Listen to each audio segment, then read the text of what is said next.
Assalamualaikum warahmatullahi wabarakatuh. Perkenalkan, nama saya Tessa Sapitri, Program Studi Pendidikan Guru Sekolah Dasar di Universitas Muhammadiyah Tasikmalaya. Video ini ditujukan untuk memenuhi salah satu tugas mata kuliah Al-Islam Kemuhammadiyahan 3 atau AIK 3. Di video kali ini saya akan membahas tentang etika Islam dalam penerapan ilmu ekonomi. Langsung saja, poin yang pertama, ilmu dan kemanusiaan. Berfilsafat berarti berendah hati bahwa tidak semua akan pernah kita ketahui dalam kesemestaan yang tak terbatas ini. Berfilsafat berarti mengoreksi diri, berani berterus terang. Seberapa jauh sebenarnya kebenaran yang dicari telah kita jangkau, sedangkan ilmu merupakan pengetahuan yang kita gumuli sejak bangku sekolah dasar sampai pendidikan lanjutan dan perguruan tinggi. Van Fursen dikutip M. Anton dan lainnya dalam buku Filsafat Ekonomi. Berfilsafat pertama menjelaskan dari pandangan kita sendiri. Kedua, melakukan ikhtiar untuk bisa melakukan komunikasi secara dalam sesuai dengan kenyataan. Ketiga, integrasi dari pemikirannya yang teoritis ke tindakan yang filsafat merupakan pijakan untuk kegiatan keilmuan. Semua ilmu, baik ilmu alam, ilmu sosial, bermula dari filsafat. Isaac Newton menulis hukum-hukum tentang fisika, dikenal sebagai filosofi naturalis principia mathematica. Adam Smith, bapak ilmu ekonomi, bergelar Professor of Moral Philosophy di Universitas Glasgow. Nama asli fisika adalah filsafat alam. Nama asal ekonomi adalah filsafat moral. Dalam perkembangan filsafat menjadi ilmu ada fase peralihan yang membuat filsafat jadi lebih sempit. Tidak lagi bersifat menyeluruh, melainkan sektoral. Di sini orang tidak lagi membahas moral secara keseluruhan, melainkan dikaitkan dengan kegiatan manusia dalam memenuhi kebutuhan hidupnya, yang kemudian dikenal dan dikembangkan menjadi ilmu ekonomi. Namun secara konseptual, ilmu masih mendasar kepada norma-norma filsafat. Umpamanya, ilmu ekonomi masih merupakan penerapan etika dalam kegiatan manusia memenuhi kebutuhan hidupnya. Dengan menggunakan metode normatif dan deduktif berdasarkan pada asas-asas moral dan falsafat. Pada selanjutnya, ilmu menyatakan kemandiriannya dari konsep-konsep filsafat dan berdasarkan pada hakikat alam sebagaimana adanya. Sehingga akhir-akhir ini ilmu berdasarkan pada penemuan ilmu. Selanjutnya, poin yang kedua, ilmu untuk kemaslahatan hidup. Ilmu sangat mempengaruhi kehidupan manusia. Tidak bisa dipungkiri bahwa kehidupan manusia tidak bisa lepas dari kemajuan ilmu dan teknologi. Dengan kemajuan ilmu dan teknologi, manusia banyak dimudahkan dalam pemenuhan kebutuhan. Seperti halnya ilmu kesehatan menjadikan manusia lebih mudah mengakses kesehatan dan terpelihara dari penyakit-penyakit. Harapan berumur panjang dari kematian sebuah penyakit bisa terwujud. Allah berfirman, yang artinya, tidakkah kamu perhatikan sesungguhnya Allah telah menundukkan untuk kepentinganmu apa yang ada di langit dan apa yang ada di bumi, dan menyempurnakan untukmu nikmatnya lahir dan batin. Dan di antara manusia ada yang membantah tentang keesaan Allah tanpa ilmu pengetahuan atau petunjuk dan tanpa kitab yang memberikan penerangan. Kata menundukkan memiliki pengertian. Pertama, segala sesuatu yang diletakkan semua dalam kendali manusia dan ia dapat menggunakannya sebagaimana keinginannya. Kedua, memiliki arti suatu hukum reguler, jalannya sesuatu dan bisa diambil manfaatnya oleh manusia. Banyak benda di langit dan bukan untuk kepentingan manusia. Banyak pula benda hidup dan mati seperti hewan, tumbuhan, gas bumi, mineral, dan hasil tambang yang bisa dimanfaatkan oleh manusia. Nikmat yang melimpah tersebut diciptakan Allah untuk kehidupan dan kesejahteraan manusia. Dengan menguasai ilmu, manusia dapat mengungkapkan dan menemukan rahasia nikmat Allah Subhanahu wa Ta'ala yang sebelumnya tidak diketahui, sehingga diharapkan bisa menjalankan misi khalifahnya dan menjadi citra penciptaannya.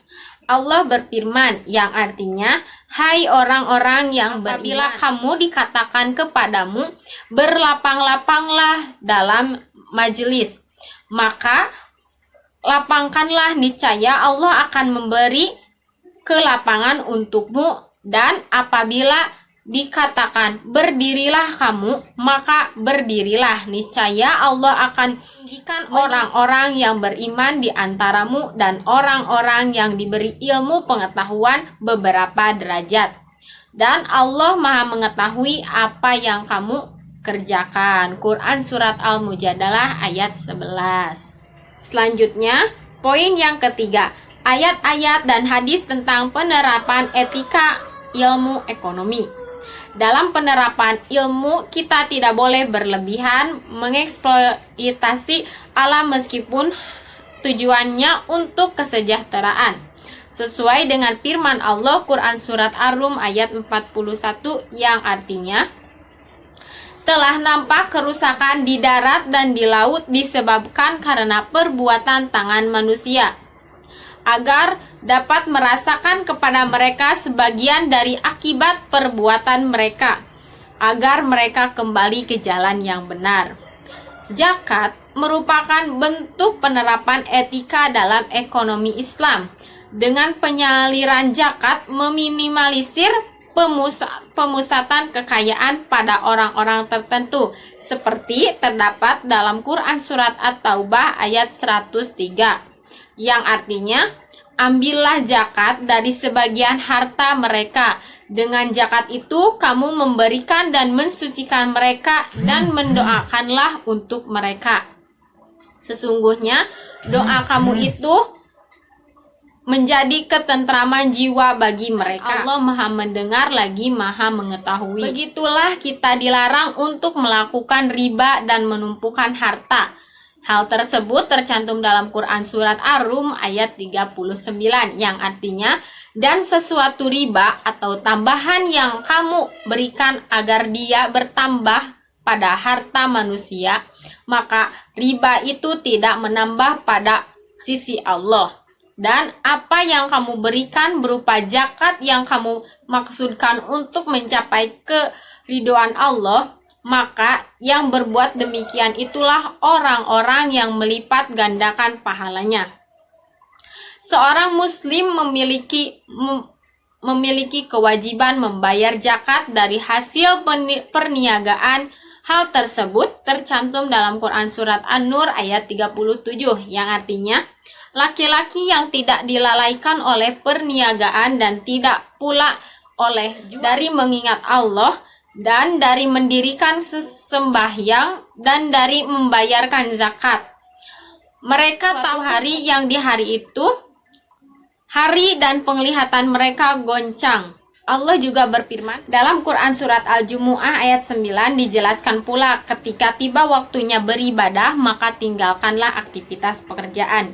Yang artinya, hai orang-orang yang beriman, apabila diseru untuk menunaikan sholat Jumat, maka bersegeralah kamu mengingat Allah dan tinggalkanlah jual beli. Yang demikian itu lebih baik bagimu jika kamu mengetahui. Demikianlah beberapa instruksi Allah Subhanahu wa Ta'ala tentang penerapan ilmu ekonomi dalam kehidupan. Demikian juga beberapa riwayat menjelaskan tidak dibenarkan seorang muslim menjual satu jualan yang mempunyai aib, kecuali ia menjelaskan aibnya. Hadis riwayat Al-Quzwani. Kemudian, siapa yang menipu kami, maka dia bukan kelompok kami. Hadis riwayat Muslim. Salah satu contoh etika dalam berdagang adalah jujur dan amanah. Hadis riwayat Abu Hurairah radhiyallahu anhu bahwa Rasulullah Shallallahu alaihi wasallam bersabda, "Janganlah seorang muslim menawar atas penawaran saudaranya." Hadis riwayat Ibnu Umar radhiyallahu anhu berkata bahwa Rasulullah Shallallahu alaihi wasallam melarang sistem penjualan najasi atau meninggikan harga untuk menipu. Kesimpulannya, yang pertama, berfilsafat merupakan pijakan untuk kegiatan keilmuan. Semua ilmu, baik ilmu alam, ilmu sosial, bermula dari filsafat. Dalam perkembangan filsafat menjadi ilmu, ada fase peralihan yang membuat filsafat jadi lebih sempit, tidak lagi bersifat menyeluruh melainkan sektoral. Di sini, orang tidak lagi membahas moral secara keseluruhan, melainkan dikaitkan dengan kegiatan manusia dalam memenuhi kebutuhan hidupnya, yang kemudian dikenal dan dikembangkan menjadi ilmu ekonomi. Yang kedua, nikmat yang melimpah yang diciptakan Allah untuk kehidupan dan kesejahteraan manusia. Dengan menguasai ilmu manusia dapat mengungkapkan dan menemukan rahasia nikmat Allah Subhanahu wa taala yang sebelumnya tidak diketahui, sehingga diharapkan bisa menjalankan misi khalifahnya dan menjadi citra penciptaannya. Yang ketiga, beberapa etika penerapan ilmu ekonomi Islam diantaranya terdapat dalam Quran Surat Al-Jumu'ah ayat 9 tentang menghentikan aktivitas bekerja untuk ibadah sholat. Yang selanjutnya At-Taubah ayat 103 tentang pemerataan ekonomi dan Ar-Rum ayat 39 tentang pengharaman riba, serta An-Nur ayat 37 tentang zakat sebagai pembersih harta, dan beberapa hadis riwayat Muslim dan Baihaqi. Sekian yang dapat saya sampaikan mengenai etika Islam dalam penerapan ilmu ekonomi. Mohon maaf apabila masih banyak kekurangannya. Wassalamualaikum warahmatullahi wabarakatuh.